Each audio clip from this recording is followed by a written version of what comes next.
നമസ്കാരം. BRCയിലെ സ്പെഷ്യലിസ്റ്റ് അധ്യാപികമാർ ഉൾപ്പെട്ട MDMA കേസിൽ ഞെട്ടിപ്പിക്കുന്ന വിവരങ്ങൾ ഒന്നൊന്നായി പുറത്ത്. MDMA ഉപയോഗിച്ച് തുടങ്ങിയതാണ് ഇവർ മണി മ്യൂളാകാൻ കാരണമായത്. ആഡംബര ജീവിതം നയിക്കാൻ വേണ്ടി കൂടിയാണ് ഇവർ ലഹരി മാഫിയയ്ക്ക് കൈകൊടുത്തത്. അതേസമയം ലഹരി മരുന്ന് വിറ്റ് കിട്ടിയ കോടികളുടെ പണമെല്ലാം ഒടുവിൽ ചെന്നെത്തിയത് ഒരൊറ്റ വ്യക്തിയിലേക്കാണെന്ന് പോലീസ് കണ്ടെത്തിയിട്ടുണ്ട്. വയനാട് സ്വദേശിയായ ഈ യുവാവാണ് MDMAയുടെ പ്രധാന മൊത്ത വിതരണക്കാരനെന്നും ഇയാളുടെ കൂറ്റൻ ശൃംഖലയിലെ ചില എളിയ കണ്ണികൾ മാത്രമാണ് ഇപ്പോൾ പിടിയിലായ അധ്യാപികമാരടക്കമുള്ള പ്രതികളെന്നുമാണ് പോലീസ് നിഗമനം.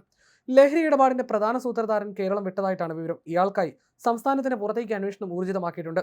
കേസിൽ അറസ്റ്റിലായ ഇരട്ടി കൂട്ടുപുഴ സ്വദേശി ജിജിൽ കുര്യാക്കോസ് MDMA വിൽപ്പനയിലൂടെ കിട്ടിയ പണമെല്ലാം അയച്ചത് ഇയാൾ നിർദ്ദേശ പ്രത്യേക അക്കൗണ്ടുകളിലേക്കാണ്.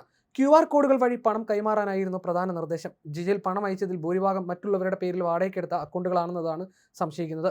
ചില സന്ദർഭങ്ങളിൽ നേരിട്ടും ഇയാളുടെ അക്കൗണ്ടിലേക്ക് പണം എത്തിയിട്ടുണ്ട്. ഇത്തരത്തിൽ ജിജിൽ മാത്രം 1 കോടിയിലധികം രൂപ ഈ വയനാട് സ്വദേശിക്ക് കൈമാറിയതായി പോലീസ് ഇതിനകം കണ്ടെത്തിയിട്ടുണ്ട്.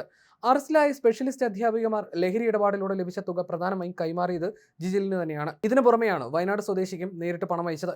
ഇവർ തമ്മിൽ അടുത്ത ബന്ധമുണ്ടെന്നതിന്റെ വ്യക്തമായ തെളിവുകൾ പോലീസിന് ലഭിച്ചിട്ടുണ്ട്. കേസിലെ പ്രതികളായ കാവ്യയുടെയും കീർത്തനയുടെയും അക്കൗണ്ടുകളിലേക്ക് 6 മാസത്തിനിടയിൽ ലക്ഷക്കണക്കിന് രൂപയാണ് ഒഴുകിയെത്തിയത്. ഇതിൽ ഭൂരിഭാഗവും ലഹരി മരുന്ന് വിൽപ്പനയിലൂടെ സമാഹരിച്ചതാണെന്നാണ് തെളിഞ്ഞിട്ടുണ്ട്. വടകരയിൽ വെച്ച് നേരത്തെ അറസ്റ്റിലായ സഫ്വാൻ എന്നയാൾ 5000 രൂപയാണ് കീർത്തനയുടെ അക്കൗണ്ടിലേക്ക് അയച്ചു നൽകിയത്. അധ്യാപികമാരുടെ അക്കൗണ്ടുകളിലേക്ക് വന്ന തുകയുടെ ഉറവിടം തേടിയുള്ള അന്വേഷണം വേഗത്തിലാക്കിയിരിക്കുകയാണ് അന്വേഷണ സംഘം. വയനാട് സ്വദേശിയായ മൊത്ത വിതരണക്കാരന് കീഴിൽ ജിജിലിനെയും അറസ്റ്റിലായ അധ്യാപികമാരെയും പോലെ MDMA ഇടപാടിനായി വേറെ നിരവധി ഏജന്റുമാർ പ്രവർത്തിക്കുന്നുണ്ടെന്നാണ് വിവരം. ഇയാളെ വലയിലാക്കിയാൽ മാത്രമേ ഈ വൻ ശൃംഖലയുടെ പൂർണ്ണ വിവരങ്ങൾ പുറത്തു കൊണ്ടുവരാനാകൂ.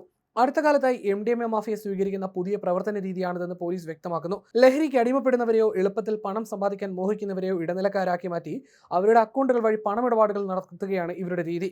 കേസുണ്ടായാൽ ഇത്തരം ചെറുപ്പക്കാർ പിടിക്കപ്പെടുകയും യഥാർത്ഥ മാഫിയ തലവന്മാർ സുരക്ഷിതരായി രക്ഷപ്പെടുകയും ചെയ്യും. അധ്യാപികമാരുടെയും ജിജിലിന്റെയും അക്കൗണ്ടുകളിലേക്ക് MDMA വാങ്ങുന്നതിനായി പണം അയച്ചവരുടെ എണ്ണം എടുത്തു തീർക്കാൻ കഴിയാത്ത വിധം വലുതാണ്. BRCയിലെ കേവലം തുച്ഛമായ ശമ്പളത്തിൽ ജോലി ചെയ്തിരുന്ന ഇവർക്ക് ഉയർന്ന ആഡംബര ജീവിതവും പാർട്ടികളും നയിക്കാനുള്ള മോഹമാണ് ലഹരി ലോകത്തേക്ക് എത്തിച്ചത്. അറസ്റ്റിന് പിന്നാലെ ഇവർ സോഷ്യൽ മീഡിയയിൽ പങ്കുവച്ചിരുന്ന ചില്ലിംഗ് സെൽഫികളും ബെസ്റ്റി ചിത്രങ്ങളും വൈറലാണ്. പ്രതികളുടെ ഒരു അക്കൗണ്ടിലേക്ക് മാത്രം 100-ലേറെ പേരാണ് പണം അയച്ചിട്ടുള്ളത്.